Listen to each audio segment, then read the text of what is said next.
Welcome to Ravikiranalu TV. ముందుగా headlines చూద్దాం. అసెంబ్లీలో సాంకేతిక అభివృద్ధిపై సీఎం ప్రసంగం. క్వాంటమ్ టెక్నాలజీపై దృష్టి పెట్టాలని సూచన. సెషన్ పూర్తయ్యే వరకు హాజరవుతానన్న సీఎం. యువతకు ఆధునిక విద్యా అవకాశాలే లక్ష్యమని వెల్లడి.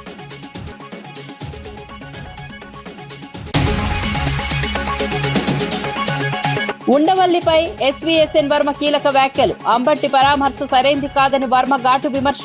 నెయ్యి సరఫరా వ్యవహారంపై ప్రశ్నించిన వర్మ. అంబట్టి జైలు వ్యాఖ్యలపై వర్మ స్పందన. నిజామాబాద్ లో ఓటు హక్కు వినియోగించిన గౌడ్. ఓటు హక్కు వినియోగం గర్వకారణమన్న మహేష్ కుమార్ గౌడ్. కాంగ్రెస్ జెండా ఎగరడం ఖాయమని వెల్లడి. పట్టణాల్లో ఓటింగ్ శాతం పెరగాలని పిలుపు. హైదరాబాద్ విభజన నిర్ణయానికి మద్దతు తెలిపిన అద్దంకి. డీసెంట్రలైజేషన్ తో సమస్యలు పరిష్కారమని వ్యాఖ్య. ప్రజాప్రాయంతోనే నిర్ణయం తీసుకున్నామని స్పష్టం. రాజకీయ విమర్శలు చేస్తున్నారన్న అద్దంకి ఆరోపణ.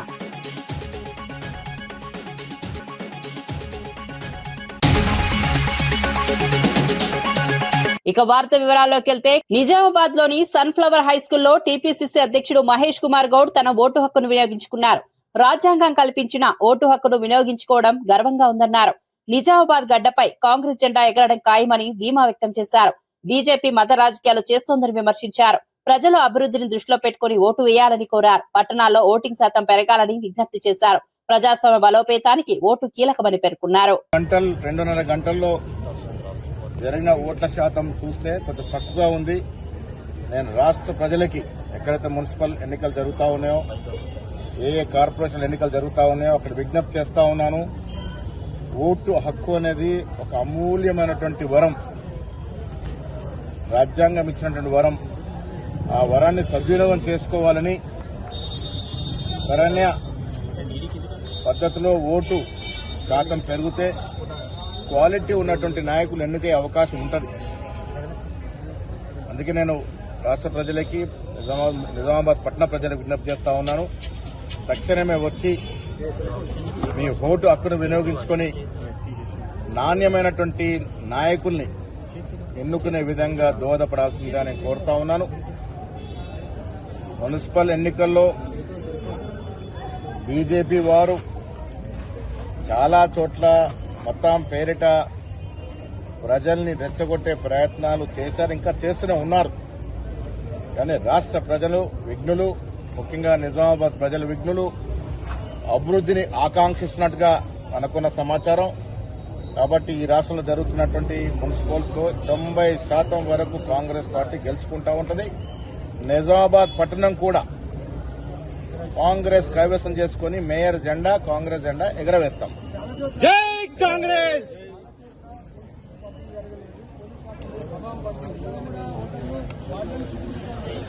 ఇది ఆ ఇబ్బందులు మా దృష్టికి కూడా వచ్చాయి. ఓటర్ స్లిప్ సరిగా పంపకం జరగలేదని నేను ప్రజలు విజ్ఞప్తి చేస్తా ఉన్నా. మీరు బూత్ వద్దకు వచ్చి మీ ఓట్లు ఎత్తుకొని మీ ఐడి ప్రూఫ్ చూపించి ఓటేయాల్సిన విజ్ఞప్తి చేస్తాం. కాంగ్రెస్ పార్టీ మొత్తం కార్పొరేషన్లు, మున్సిపాలిటీలో 90% కాంగ్రెస్ గెలుస్తుందని మంత్రి ఉత్తమ్ కుమార్ రెడ్డి విశ్వాసం వ్యక్తం చేశారు. పార్టీ దాదాపు క్లీన్ స్వీప్ చేయబోతోందని తెలిపారు. మున్సిపల్ ఓటర్లు స్పష్టతతో నిర్ణయం తీసుకుంటున్నారని అన్నారు. Assembly, parliament, cantonment, MLC, Jubilee Hills panchayat ఎన్నికల్లో కాంగ్రెస్ విజయాలను గుర్తు చేశారు. సంక్షేమ అభివృద్ధి కార్యక్రమాల వల్లే ప్రజలు మద్దతిస్తున్నారని చెప్పారు. మున్సిపల్ ఎన్నికల్లోనూ అదే ఫలితం వస్తుందని ధీమా వ్యక్తం చేశారు. అంటే ప్రతిపక్షాలు గత కొన్ని రోజులుగా, కొన్ని వారాలుగా మాట్లాడేవన్నీ కూడా అబద్దాలని చెప్పి రాష్ట్రంలో మున్సిపల్ ఓటర్లు చాలా స్పష్టమైన తీర్పు ఇవ్వబోతున్నారు.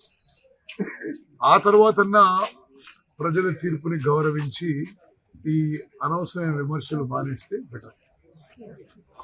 మనం ఈ 2 ఏళ్లలో చూస్తే అసెంబ్లీ ఎన్నికల్లో మేము గెలిచినాం, ఆ తర్వాత సికింద్రాబాద్ కంటోన్మెంట్ బై ఎలక్షన్ లో మేము గెలిచినాం, ఆ తర్వాత పార్లమెంట్ ఎన్నికల్లో మేము గెలిచినాం, ఆ తర్వాత ఎమ్మెల్సీ ఎన్నికల్లో మేము గెలిచినాం, ఆ తర్వాత జూబ్లీహిల్స్ బై ఎలక్షన్స్ లో కాంగ్రెస్ పార్టీ మంచి మెజారిటీతో గెలిచినాం, ఆ తర్వాత గ్రామ పంచాయతీ ఎన్నికల్లో కాంగ్రెస్ పార్టీ మంచి కడప నగర మేయర్ పనితీరుపై టీడీపీ నగర కార్యదర్శి సుబ్బారెడ్డి తీవ్ర విమర్శలు చేశారు. పాలకవర్గం అభివృద్ధిపై దృష్టి పెట్టకుండా కేవలం రాజకీయ ప్రయోజనాల కోసం వ్యవహరిస్తోందని ఆరోపించారు. పీపీపీ మోడ్ అంశంలో ఎమ్మెల్యేను లాగడం సరికాదని అజెండా నిర్ణయించే అధికారం మేయర్దేనని గుర్తు చేశారు. గతంలో పాత బస్టాండ్ను ప్రైవేట్ వ్యక్తులకు అప్పగించే ప్రయత్నం చేసినప్పుడు ఎందుకు అభ్యంతరం చెప్పలేదని ప్రశ్నించారు. ప్రజలను తప్పుదారి పట్టించే ప్రయత్నాలు మానుకోవాలని హితవు పలికారు. నగర అభివృద్ధి కోసం పారదర్శక నిర్ణయాలు తీసుకోవాలని డిమాండ్ చేశారు. ఎందుకంటే ప్రతిసారి గౌరవ మేయర్ గారు కానీ ఉన్న పాలకవర్గంలో ఉన్న సభ్యులు కానీ చట్టాల గురించి సంప్రదాయాల గురించి మాట్లాడే వీళ్ళు ఏదైతే నిన్న సర్వసభ్య సమావేశం పెట్టినారో ఈ సమావేశాన్ని గతంలో ఎన్నో మార్లు మా ఎమ్మెల్యే గారి ద్వారా అధికారుల ద్వారా మేము కోరడం జరిగింది. ప్రజా సమస్యలపైన చర్చించాలా, జనరల్ బాడీని సమావేశపరచండి అని చెప్పి. నిమ్మకు నీరెత్తినట్లు ఉండి వీళ్ళు ప్రవర్తించి ఇవాళ ఏదైతే అసెంబ్లీ సమావేశాల డేట్ అనౌన్స్ అయిన తర్వాత గౌరవ ఎమ్మెల్యే గారు విప్ అని తెలిసిన తర్వాత వీళ్ళకి తెలిసి కూడా ఒక్కరోజు ముందు ఈ సమావేశాలను నిర్వహించడంలో ఆంతర్యం ఏందనే విషయం గౌరవ మేయర్ గారు అయితేనేమి అక్కడ ఉన్న పెద్దలు చెప్పాల్సిన అవసరం ఉంది ప్రజలకి. ఇకపోతే ఎప్పుడు కూడా జనరల్ బాడీ మీటింగ్ అంటే డైరెక్ట్గా మనం కార్పొరేషన్లోనే ఏదైతే అజెండా ఉంటుందో ఆ అజెండాని మనం అక్కడే ప్రస్తావించడం కానీ అక్కడున్న సభ్యులు గౌరవ సభ్యులు అందరూ కూడా దానిపైన డిస్కషన్ చేయడం, అది ఏదైతే ఒకవేళ ఆమోదయోగ్యం కాదో అవన్నీ కూడా తిరస్కరించడం జరుగుతుంది. అయితే కొత్తగా ఇప్పుడు జరిగిన విషయం ఏంటంటే ఈ జనరల్ బాడీ మీటింగ్లో ఏ అంశాలని వీళ్ళు తిరస్కరించాలా, ఏ అంశాలని వీళ్ళు ఆమోదించాలా అనే విషయాన్ని ప్రీ జనరల్ బాడీ మీటింగ్ ఒక దగ్గర సమావేశపడి అక్కడ వాళ్ళ ఆదేశాలకు అనుగుణంగా వీళ్ళు నిన్న జనరల్ బాడీలోకి రావడం జరిగింది. ఇంతకంటే దౌర్భాగ్యం ఇంకొకటి లేదని చెప్పి తెలియజేస్తూ ఉన్నాం. పీపీపీ మోడల్కి ఇక్కడ పెట్టిన అజెండాకి ఎలాంటి సంబంధం లేని మా ఎమ్మెల్యే గారి గురించి నిన్న సాక్షిలో కథనాలు రావడం నిజంగా చాలా దౌర్భాగ్యమైన పరిస్థితి. ఎందుకంటే ఏదైతే కార్పొరేషన్కి సర్వసభ్య సమావేశానికి సంబంధించిన అజెండా ఉంటుందో ఆ అజెండా రూపకల్పనలో పూర్తి స్థాయిగా గౌరవ మేయర్ గారికి, కమిషనర్ గారికి, లేకపోతే ఆ గౌరవ సభ్యులు ఎవరైతే ఏదైనా వాళ్ళ పాయింట్స్ ఇస్తే అవన్నీ కూడా అందులో పొందుపరచడం జరుగుతుందే తప్ప ఎమ్మెల్యే గారికి ఎలాంటి సంబంధం ఉండదు. అలాంటి అంశాన్ని తీసుకొని వచ్చి ఈరోజు ఎమ్మెల్యే గారు ఏదో ఈ ఆస్తులన్నింటినీ కూడా ఏదో తన అన్నయ్యలకి కట్టబెట్టే దాంట్లో భాగంగా పీపీపీ మోడల్ ద్వారా దాంట్లో కట్టబెట్టడానికి భాగంగా ఈ విధంగా చేసినారని చెప్పి, అంటే ప్రజలని తప్పుదో పట్టించే కార్యక్రమాలని ఇప్పటికైనా మానుకోవాలని చెప్పి తెలియజేస్తూ ఉన్నాం. ఇదే పీపీపీ మోడల్ మొదలుపెట్టింది ఇప్పుడున్న పాలక వర్గంలోనే. పాత బస్టాండ్కి సంబంధించి పూర్తి స్థాయిలో ఆ రోజు ఇప్పుడు ఎవరైతే ఈ కార్పొరేషన్లో కార్పొరేటర్లుగా ఉన్నారో అందరూ కూడా అందులో భాగంగా పాత బస్టాండ్ని పీపీపీ మోడల్లో ఇవ్వడం జరిగింది. దానికి జనరల్ బాడీ ఆమోదం కూడా తెలపడం జరిగింది. మరి ఆ రోజు ఇది కరెక్ట్ అయినప్పుడు ఈరోజు వాళ్ళకి తప్పని ఎందుకు అనిపిస్తుందో దానికి కూడా బాధ్యత వాళ్ళే, దానికి కూడా సమాధానం చెప్పాల్సిన వ్యక్తులు వాళ్ళే. ఆ రోజు వీళ్ళ అంటే ఇది ఎందుకు పెట్టినారనేది వాళ్ళకి మనకు సమాధానం చెప్పాల్సిన అవసరం ఉంది. ఇవన్నీ వదిలేసి ఏ సంబంధం లేని మా ఎమ్మెల్యే గారి మీద బురద చల్లాలనే కార్యక్రమాన్ని ఇప్పటికైనా మానుకోవాలని చెప్పి తెలియజేస్తున్నాం. ఎందుకు ఈరోజు ఈ ప్రెస్ మీట్ పెట్టి ఈ విషయాలన్నీ చెప్పాల్సి వస్తుందంటే మనం ప్రజలకు బాధ్యత చెప్పాల్సిన అవసరం ఉంది. ప్రజలకు మనం ఏదైతే ప్రజలు సంబంధించిన అందరికి కూడా మనం సమాధానం చెప్పాల్సిన అవసరం. సంగారెడ్డిలో పోలింగ్ సందర్భంగా కాంగ్రెస్ నేత జగ్గారెడ్డి చేసిన వ్యాఖ్యలు వివాదాస్పదంగా మారాయి. సిఐపై తీవ్ర ఆరోపణలు చేస్తూ పోలింగ్ బూతులకు చొచ్చుకెళ్లినట్లు సమాచారం. కాంగ్రెస్ అభ్యర్థిని పోలీసులు అడ్డుకున్నారనే ఆరోపణలతో జగ్గారెడ్డి ఆగ్రహం వ్యక్తం చేశారు. పోలీసులతో వాగ్వాదం, తోపులాట చోటు చేసుకుంది. ఘటనా స్థలానికి పెద్ద ఎత్తున కాంగ్రెస్ నాయకులు చేరుకున్నారు. పరిస్థితిని అదుపులోకి తెచ్చేందుకు పోలీసులు ప్రయత్నించారు. ఎన్నికల వేళ ఈ ఘటన స్థానికంగా ఉద్రిక్తతకు దారితీసింది.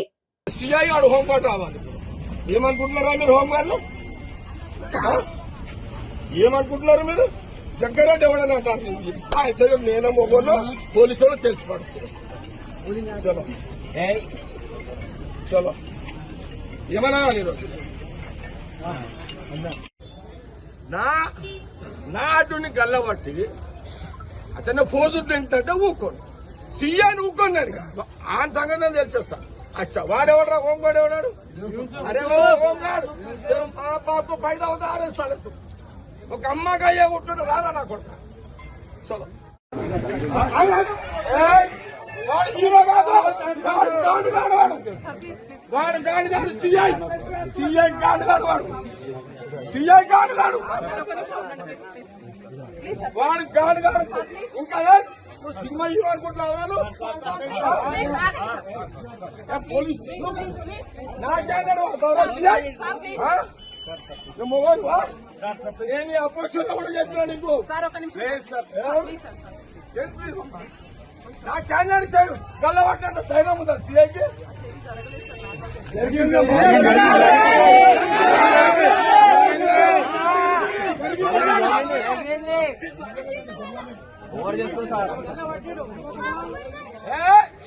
సిఐ నాకు తెలుసురా, పోలీసు నాకు తెలుసు, సిఐ వచ్చేదాడు నాకు తెలుసు. నేను మీ సంగతి తెలియదా? లంచా కొడతాను వాటి చక్కరట లేదు, మీరు కేసులు చేసుకోండి. నేను జరగా మున్సిపల్ ఎన్నికల్లో అధికార దుర్వినియోగం జరుగుతోందని బీఆర్ఎస్ ఆరోపించింది. చెన్నూరు నియోజకవర్గంలో మంత్రి వివేక్ ఓటర్లను పరరోబా పెడుతున్నారని విమర్శలు వచ్చాయి. అధికార పార్టీకి అధికారులు, పోలీసులు అనుకూలంగా వ్యవహరిస్తున్నారని ఆరోపించారు. ప్రజాస్వామ్యాన్ని అపహాసం చేస్తున్నారని బీఆర్ఎస్ నేతలు నల్ల జెండాలతో నిరసన తెలిపారు. మాజీ ఎమ్మెల్యే బాల్కసుమాన్ అంబేద్కర్ విగ్రహం వద్ద ఆందోళన చేపట్టారు. ఓటమి భయంతో కాంగ్రెస్ దిగజారుతోందని ధ్వజమెత్తారు. కేతన్పల్లి మున్సిపాలిటీలో గాని మంత్రి వివేక్ గారు బైక్ల మీద తిరుగుతా ఉన్నారు ఒకవైపు, రెండవ వైపు మంత్రి వివేక్ గారి కారులో నిన్న కేతన్పల్లి మున్సిపాలిటీ పరిధిలో గాని, చెన్నూరు మున్సిపాలిటీ పరిధిలో గాని ఒక్కొక్క అభ్యర్థికి 15 లక్షల రూపాయలు, అదేవిధంగా 9 రాయల్ స్టార్ కాటన్ బాటిళ్లు వాళ్ళ ఇండ్ల దగ్గరికి వెళ్లి నిన్న పంపిణీ కూడా చేయడం జరిగింది. ఆ ఫొటోస్ కూడా మీకు చూపిస్తా ఉన్నాం. ఈ రోజు కూడా సెకండ్ వార్డు దగ్గర పెద్దింటి శ్రీనివాస్ అని చెప్పి కాంగ్రెస్ పార్టీ అభ్యర్థి బహిరంగంగా ఓటర్లకు డబ్బులు పంపుతున్నటువంటి వీడియోలు కూడా ఇవాళ బయటకు వచ్చినాయి. అంటే ఇక్కడ ఫేర్ ఎలక్షన్ జరగకుండా చాలా దుర్మార్గంగా ఇక్కడ ఎన్నికలు జరుగుతూ ఉన్నాయి. చెన్నూరు పట్టణంలో పోలీసులు కానీ, అదేవిధంగా మీరు చూడండి పెద్దింటి శ్రీనివాస్ అనేటటువంటి వ్యక్తి బహిరంగంగా ఓటర్లకు డబ్బులు పంచుతూ ఉన్నాడు. 2వ వార్డు అభ్యర్థి కాంగ్రెస్ పార్టీకి సంబంధించినటువంటి అభ్యర్థి. అదేవిధంగా ఇవాళ చెన్నూరు పట్టణంలో కానీ, కేతన్పల్లి మున్సిపాలిటీలో కానీ ఓటమి భయంతో కాంగ్రెస్ పార్టీ నాయకులు, కార్యకర్తలు అడ్డగోలుగా పోలింగ్ బూత్ల దగ్గర విచ్చలవిడిగా డబ్బులు పంచుతూ ఉన్నారు. అదేవిధంగా మా నాయకులు, మా కార్యకర్తలు, మా అభ్యర్థులు, మా అభిమానులు పోలింగ్ బూత్కు 100 మీటర్ల దూరంలో ఉంటే ఇక్కడ ఉండే ఏసీపీ చెన్నూరు, ఈ జైపూర్ ఏసీపీ కానీ, చెన్నూరు సిఐ కానీ, ఇక్కడ ఉండే ఎస్ఐలు, పోలీసులు మా వాళ్ళని చెదరగొడుతున్నారు, దాడులు చేస్తూ ఉన్నారు, భయభ్రాంతులకు గురి చేస్తూ ఉన్నారు. అట్లనే కేతన్పల్లి మున్సిపాలిటీ పరిధిలో అక్కడ కూడా అక్కడ ఏసీపీ, అక్కడ సిఐ, అక్కడ ఎస్ఐ వాళ్ళందరూ కూడా మా వాళ్ళందరినీ చెదరగొట్టి కాంగ్రెస్ పార్టీ వాళ్ళు విచ్చలవిడిగా డబ్బులు పంచుకోవడానికి అవకాశం కల్పిస్తూ ఉన్నారు. ఇది చాలా దుర్మార్గం, అనైతికం. ఈ 2 మున్సిపాలిటీల్లో ఓడిపోతుందనే ఓటమి భయంతోనే ఈ రకంగా ప్రలోభాలకు తెరలేపిర్రు. పూర్తి స్థాయిలో గతంలో ఎన్నడూ లేదు. మేము కూడా 10 సంవత్సరాలు పరిపాలన కొనసాగించడం. చెన్నూరు నియోజకవర్గంలోని 2 మున్సిపాలిటీల్లో పోలీసు రాజ్యం చేసిర్రు, గుండా రాజ్యం చేసిర్రు. ప్రలోభాలకు తెరలేపి ఓటమి భయంతో అనైతికంగా ఏదో రకంగానైనా గెలవాలనేటటువంటి కుట్రలు చేస్తూ ఉన్నారు. దానికి నిరసనగా వాళ్ళ మా నాయకులు, కార్యకర్తలు, అదేవిధంగా మా అభ్యర్థులు వీళ్ళందరికీ మద్దతుగా ఈ పోలీసు ఎన్డీఏ ఎమ్మెల్యేల సమావేశంలో సీఎం చంద్రబాబు సాంకేతిక అభివృద్ధిపై మాట్లాడారు. అసెంబ్లీ సెషన్ పూర్తయ్యే వరకు తాను హాజరవుతానని తెలిపారు. క్వాంటం టెక్నాలజీ ప్రయోజనాలను వినియోగించుకోవాలని సూచించారు. కాలానుగుణ మార్పులకు అనుగుణంగా సాంకేతికతను అందిపుచ్చుకోవాలని పిలుపునిచ్చారు. లక్షలాది మంది క్వాంటం కోర్సులకు దరఖాస్తు చేసుకున్నారని పేర్కొన్నారు. యువతకు ఆధునిక విద్యా అవకాశాలు కల్పించడమే లక్ష్యమని స్పష్టం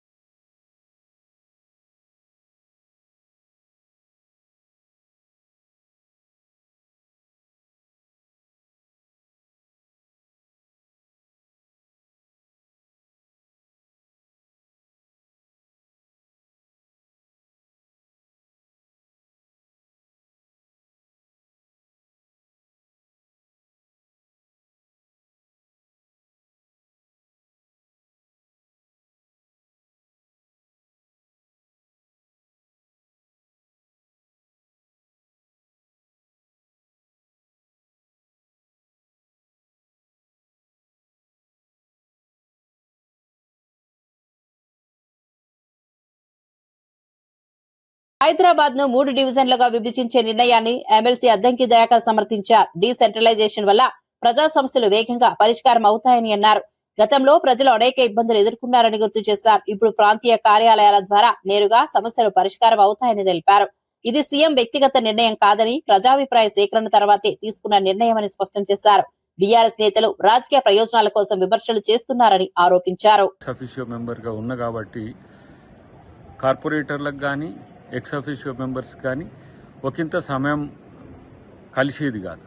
తర్వాత ప్రజా సమస్యల ప్రస్తావన కూడా జరుగుతున్న రోజులు ఎక్కువగా రావడానికి అవకాశం లేకుండేది.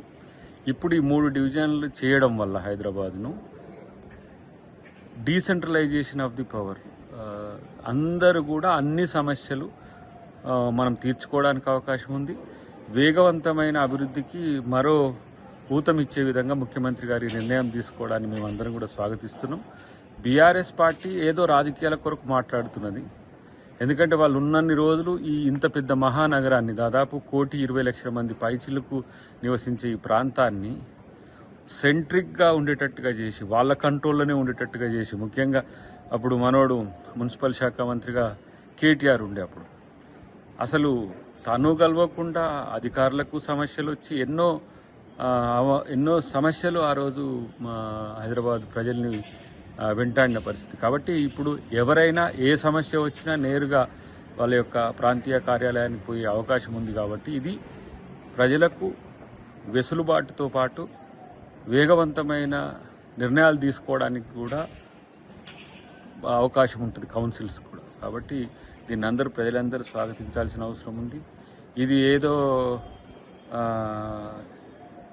తన సొంత నిర్ణయంగా తీసుకున్న నిర్ణయం కాదు. ముఖ్యమంత్రి గారు దాన్ని పబ్లిక్ డొమైన్లో పెట్టిండ్రు, విపక్షాల యొక్క అభిప్రాయాలు తీసుకున్నారు, తర్వాత ప్రజల అభిప్రాయాలు తీసుకున్నారు. ప్రత్యేకించి ప్రజల సమస్యలకు ఏ కోణం నుంచి పరిపాలన సౌలభ్యం ఉంటుందో ఆ విధంగా తీసుకున్నాం. కాబట్టి వీళ్ళు ఉత్తగానే ఏదో రాజకీయాల కోసం మాటలు మాట్లాడినట్టుగా బీఆర్ఎస్ నాయకులు కానీ లేకపోతే విపక్షాలు ఏవి మాట్లాడినా కూడా ఆ విషయాల్లో పెద్దగా స్టాంటిటీ లేదు. కేవలం రాజకీయాల కోసమే అలాంటి ఆరోపణలు చేస్తున్నట్టుగా భావించాలి. వేగవంతమైన మహానగర అభివృద్ధి కోసం ఈ 3 మండళ్ళు పర్ఫెక్ట్గా పనికొస్తాయి. రేపు భారతదేశంలోనే అత్యంత పెద్ద నగరంగా హైదరాబాద్ ఆవిర్భవించనున్నది. ఈరోజు ఔటర్ రింగ్ రోడ్ పరిధి మేరకు విస్తరించడం వల్ల భారతదేశంలోనే భారత్కు ఫ్యూచర్ సిటీగా ఉండే అర్హతను సాధించబోతున్న ఈ నిర్ణయాన్ని మీరందరూ కూడా స్వాగతం. మున్సిపల్ ఎన్నికల్లో కాంగ్రెస్ పార్టీ దాదాపు 90% కార్పొరేషన్లు మున్సిపాలిటీలో గెలుపొందుతుందని మంత్రి ఉత్తమ్ కుమార్ రెడ్డి విశ్వాసం వ్యక్తం చేశారు. Assembly, parliament, cantonment, MLC, Jubilee Hills panchayat ఎన్నికల్లో ఇప్పటికే ప్రజలు కాంగ్రెస్ కు తిరుగులేని మద్దతు ఇచ్చారని గుర్తు చేశారు. మున్సిపల్ ఓటర్లు కూడా స్పష్టమైన ఆలోచనతో అభివృద్ధి సంక్షేమానికి ప్రాధాన్యం ఇస్తున్నారని తెలిపారు. కాంగ్రెస్ ప్రభుత్వం చేపట్టిన పథకాలు, పట్టణ అభివృద్ధి కార్యక్రమాలు ప్రజల్లో విశ్వాసం పెంచాయని పేర్కొన్నారు. ఈ ఎన్నికల్లో కాంగ్రెస్ దాదాపు క్లీన్ స్వీప్ చేస్తుందని, ప్రజలు మరోసారి తనపై నమ్మకం ఉంచుతారని ధీమా వ్యక్తం చేశారు. అంటే ప్రతిపక్షాలు గత కొన్ని రోజులుగా, కొన్ని వారాలుగా మాట్లాడేవన్నీ కూడా అబద్ధాలని చెప్పి రాష్ట్రంలో మున్సిపల్ ఓటర్లు చాలా స్పష్టమైన తీర్పు ఇవ్వబోతున్నారు. ఆ తర్వాతన్నా ప్రజల తీర్పుని గౌరవించి ఈ అనవసరమైన విమర్శలు మానేస్తే బెటర్. మనం ఈ 2 ఏళ్లలో చూస్తే అసెంబ్లీ ఎన్నికల్లో మేము గెలిచినాం, ఆ తర్వాత సికింద్రాబాద్ కంటోన్మెంట్ బై ఎలక్షన్లో మేము గెలిచినాం, ఆ తర్వాత పార్లమెంట్ ఎన్నికల్లో మేము గెలిచినాం, ఆ తర్వాత ఎమ్మెల్సీ ఎన్నికల్లో మేము గెలిచినాం, ఆ తర్వాత జూబ్లీహిల్స్ బై ఎలక్షన్స్ లో కాంగ్రెస్ పార్టీ మంచి మెజారిటీతో గెలిచినాం, ఆ తర్వాత గ్రామ పంచాయతీ ఎన్నికల్లో కాంగ్రెస్ పార్టీ మంచి కూటమి ప్రభుత్వం ఇచ్చిన హామీల్లో ఒకటి కూడా పూర్తిగా అమలు కాలేదని వైఎస్ఆర్సీపీ ఎమ్మెల్సీ వరద కళ్యాణ్ విమర్శించారు. అయినప్పటికీ గవర్నర్ ప్రసంగంలో విజయ గాథలుగా చూపించారని ఆరోపించారు. గత 2 బడ్జెట్ల ప్రసంగాల మాదిరిగానే ఈసారి కూడా వాస్తవాలను వక్రీకరించారని అన్నారు. గవర్నర్ గారు కూడా ఇబ్బందిగా చదివినట్లు అనిపించిందని వ్యాఖ్యానించారు. ప్రజలకు ఉపశమనం కలిగించే చర్యలు లేకుండా కేవలం మాటలతోనే పరిపాలన కొనసాగుతోందని విమర్శించారు. వాస్తవ పరిస్థితులను దాచిపెట్టి రాజకీయ ప్రయోజనాల కోసం ప్రసంగాలు ఉపయోగిస్తున్నారని అన్నారు. అసలు గత 2 బడ్జెట్లో కూడా అబద్ధాలు చెప్పించడమే కాకుండా ఇప్పుడు 3వ బడ్జెట్లో కూడా అదే అబద్ధాలని వల్లి వేయించారు. నిజం చెప్పాలంటే గవర్నర్ గారు కూడా బాధపడుతూ ఉండుంటారు, నాతో ఇలాంటి అబద్ధాలు చదివిస్తున్నారే అనేసి. ఎందుకంటే ఈ రాష్ట్రంలో ఈ 19 నెలలుగా ఇచ్చిన ఏ ఒక్క హామీ అమలు చేయలేదు. ఒక దుష్ట పరిపాలన సాగుతూ ఉండే పరిస్థితి. దాన్ని కప్పిపుచ్చుకోవడం కోసం అత్యున్నత స్థానంలో కూర్చున్న గవర్నర్ గారితో ఇలాంటి అబద్ధాలు చెప్పించడం నిజంగా చాలా బాధాకరం. ఈ రాష్ట్రంలో ఈరోజు తీసుకుంటే ప్రజాస్వామ్యం అనేది లేదు, శాంతి భద్రతలు లేవు, అభివృద్ధి లేదు, సంక్షేమం లేదు, ఉద్యోగాలు లేవు. అలాగే ఉద్యోగస్తులకి ఈరోజు శాంతి లేని పరిస్థితి నెలకొనుంది.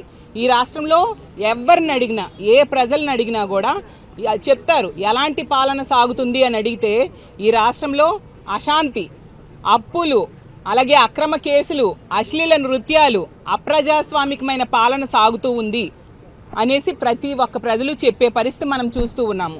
కాకినాడ జిల్లాలో మాజీ ఎమ్మెల్యే ఎస్వీఎస్ఎన్ వర్మ కీలక వ్యాఖ్యలు చేశారు. ఉండవల్లి అరుణ్ కుమార్ సాధారణంగా ఏ పార్టీకి చెందిన వారు కాకుండా న్యూట్రల్ గా ఉండే వ్యక్తి అని పేర్కొన్నారు. అలాంటి వ్యక్తి ముఖ్యమంత్రిని దూషించిన వ్యక్తిని పరామర్శించడం తమకు ఇబ్బందికరంగా అనిపిస్తోందన్నారు. రాజకీయంగా అంబటి రాంబాబుకు ఉండవల్లి మద్దతు ఇవ్వడం సరైంది కాదని అభిప్రాయపడ్డారు. నెయ్యి సరఫరా వ్యవహారంలో బోలేబాబా డైరీ కొనసాగింపుపై ప్రశ్నలు లేవనెత్తారు. గత ప్రభుత్వంలో వ్యవస్థను మారుస్తూ కొందరికి అనుకూలంగా నిర్ణయాలు తీసుకున్నారని ఆరోపించారు. హవాలా లావాదేవీల అంశంపై ఈడీ స్పష్టంగా పేర్కొందని తెలిపారు. అంబటి రాంబాబును అన్యాయంగా జైల్లో పెట్టారని చెప్పడం వాస్తవానికి విరుద్ధమని వర్మ వ్యాఖ్యానించారు. సమర్థన చూడటం వేరు, సమర్థించినట్టు అవుతుంది. ఎందుకంటే ఒక ముఖ్యమంత్రిని అలాగ తిడితే అంత అసభ్య పదజాలంతో రాజకీయంగా ఎంతో అనుభవం ఉన్న మనం మరి ఆ విధంగా సపోర్ట్ చేయడం కరెక్ట్ కాదని నా యొక్క భావన. రెండవది, రిపోర్ట్ ఏమీ చెప్పలేదని చెప్పి ఉండవల్లి అరుణ్ కుమార్ గారు కల్తీలడ్డి మీద చెప్తా ఉన్నారు. ఎన్డీడీబీ రిపోర్ట్లో TTD received the NDDB calf test report on 16/7/24 and 23/7/24 respectively, which shows ghee adulteration with vegetable and animal fats అని క్లారిటీగా ఇచ్చింది. ఇది ఇవ్వడం కాకుండా 2023లో కూడా ఇంకో రిపోర్టు టెస్ట్ రిపోర్ట్ తేడా వచ్చింది. అయినా సరే ఇది కంటిన్యూ చేస్తూ ఉన్నారు బోలేబాబా. అంటే వాళ్ళ దృష్టిలో అంటే వెన్నక్కర్లేదు కానీ నెయ్యి సప్లై చేయొచ్చు. ఏదైతే చంద్రబాబు నాయుడు గారు 14-19లో ఏదైతే సిస్టమ్ ఇంప్లిమెంట్ చేశారో టెండర్స్కి, ఆ టెండర్స్ సిస్టమ్ అంతా కూడా తీసేశారు. 250 కోట్లు టర్నోవర్ రావాలంటే 150 కోట్లు పెట్టారు. అదేవిధంగా అన్ని సిస్టమ్స్ మార్చి వీళ్ళకి అనుగుణంగా చేశారు. చేసి ఈవేళ మరి క్లియర్గా చెప్పాలంటే ఈవేళ ప్రసాదాలకు కూడా ఉత్పత్తుల్లో ఏదైతే రైతులు పండించి ఇచ్చేవారో ఉత్పత్తులు ప్రసాదాలకు సంబంధించి వాటిని కూడా మార్చేసి పబ్లిక్గా బయట కొనడం మొదలెట్టారు 21 నుంచి. అంచేత ఇవన్నీ ఏంటంటే ఇంకొకటి నిదర్శనాలు. ఇందులో అవాలా జరిగిందని చెప్పి ఈడీ ఆల్రెడీ అపూర్వ చావడా 19 కోట్లు ఐడెంటిఫై చేశారు. ఇవన్నీ క్లారిటీగా ఉండగా మరి దీని గురించి ఆల్రెడీ రసాయనిక మిశ్రమాలు కలిపారని చెప్పి బోలేబాబా డైరీ టోటల్గా ఉంది. సరే, ఇవన్నీ రాష్ట్ర రెవెన్యూ మంత్రి ప్రజాస్వామ్యాన్ని కూనీ చేశారని బక్క జడ్సన్ ఆరోపించారు. టీజీఓ, టీఎన్జీఓ నాయకులు ప్రభుత్వ ఉద్యోగులుగా ఉండి కాంగ్రెస్ కు అనుకూలంగా పనిచేస్తున్నారని విమర్శించారు. రిటైర్డ్ ఉద్యోగుల మరణాలు, డిఏలు, పీఆర్సీలపై ప్రభుత్వ నిర్లక్ష్యాన్ని ప్రస్తావించారు. ప్రభుత్వ ఉద్యోగులు పార్టీ కార్యకర్తల్లా వ్యవహరిస్తున్నారని, దీనిపై పూర్తి ఆధారాలతో తెలంగాణ ఎన్నికల కమిషన్ కు ఫిర్యాదు చేసినట్లు తెలిపారు. ఎన్నికల ప్రక్రియను ప్రభావితం చేసే వారిని వెంటనే సస్పెండ్ చేయాలని డిమాండ్ చేశారు. ప్రజాస్వామ్య వ్యవస్థను కాపాడాల్సిన బాధ్యత అధికారులపై ఉందన్నారు. ఎన్నికల్లో ఓట్లు వేపియాలి, ఉద్యోగ నాయకులు కూడా ఎట్లా ఓట్లు వేపిస్తాం, ఏ బూత్లలో ఎన్నెట్లో ఓట్లున్నాయి, మీకు బంగారు పళ్ళంలో పెట్టి గెలిపిస్తామని చెప్పి ప్రజా ఖజానా నుండి జీతాలు తీసుకొని మరి వాళ్ళు ఈరోజు 63 మంది రిటైర్డ్ ఉద్యోగులు మరణించినా వీళ్ళు మాట్లాడరు. ప్రభుత్వం డిఏలు ఇవ్వకున్నా వీళ్ళు మాట్లాడరు, పిఆర్సీలు ఇవ్వకున్నా వీళ్ళు మాట్లాడరు. కానీ ఈరోజు ప్రభుత్వానికి మాత్రం తాబేదారు లెక్క పనిచేస్తుడు, బానిస లెక్క పనిచేస్తుడు, చప్రాసి లెక్క పనిచేస్తుడు, కాంగ్రెస్ పార్టీ కార్యకర్తల లెక్క ఈరోజు ఉద్యోగ సంఘాలు పనిచేస్తున్నాయి. దాని పూర్తి ఫుల్ ఫోన్ ఎవిడెన్స్లతో సహా ఈరోజు తెలంగాణ మన ఎలక్షన్ కమిషన్కు ఈరోజు ఒక ఫిర్యాదు చేయడం జరిగింది. మున్సిపల్ ఎన్నికల్లో గెలిపించేటట్టుగా, రిగ్గింగ్ చేసేటట్టుగా, దొంగ ఓట్లు వేసేటట్టుగా ఈరోజు టీఎన్జిఓ టీజీఓ నాయకులు ఇద్దరు కూడా తెలంగాణ ప్రభుత్వానికి బ్రోకర్ల లెక్క, కార్యకర్తల లెక్క ఏ విధంగా పనిచేసినారని చేసి ఒకసారి మిమ్మల్ని వినిపిస్తా. ఇది ఒక టెలికాన్ఫరెన్స్ కార్యకర్తలు నాయకుని మధ్యలో జరిగింది కాదు. ఈ టెలిఫోన్ సంభాషణ కాంగ్రెస్ కార్యకర్తలకు, పిసిసి అధ్యక్షుని కాదు, బాజాప్తా ప్రభుత్వ ఉద్యోగులకు, రాష్ట్ర మంత్రికి సంబంధించిన ఆడియో ఇది.